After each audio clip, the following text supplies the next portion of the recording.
पुण्याची भाभी. आता ही पुण्याची भाभी कोण आहे ही माहीत नाही मला, पण नंगिता वानमारेनं काल काय बोलली की पुण्याच्या भाभीचा नवरा कंपनीत गेला की लोक येऊन तिला ठोकून जातात. परत एकदा महिलेच्या चारित्र्यावर डाग उडवले गेले. आता ती महिला कोण आहे काय मला काहीच त्याची कल्पना नाही आहे, पण बघू. म्हणजे ती महिला जर खरंच चांगली असेल, बिचारी व्यवस्थित असेल आणि तिच्या चारित्र्यावर जर डाग उडवले गेले असतील, डाग उडवले जात आहेत, तर मी नक्कीच तिथं उडी घेणार आणि नक्कीच त्या गोष्टीच्या मध्ये पडणार, म्हणजे 100% पडणार.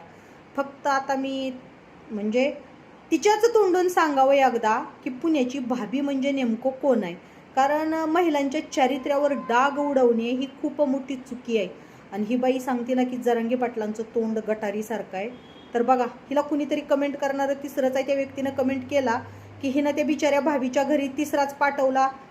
अगं बाई, त्या भाभीला नवरा आहे असं तूच सांगितलं, तिचा नवरा कंपनीत गेला की असं असं करतात.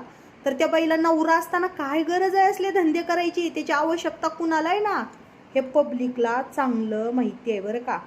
म्हणून जरा बायेच्या चारित्र्यावर जेव्हा तू बोलती ना, की कुठली माहिती नसताना, तू माझ्या बाबतीत हे असंच बोलली होती, काही झालं की माहिती नसताना तुझी, आणि ह्या बाईला ना झोपायचं ठोकायचं ह्याच्याशिवाय दुसरं काही येत नाही, सुचत नाही. हिच्या डोळ्यासमोर नेहमी तीच असतं. भुकेलेली आहे हो, बाकी काही विषय नाही.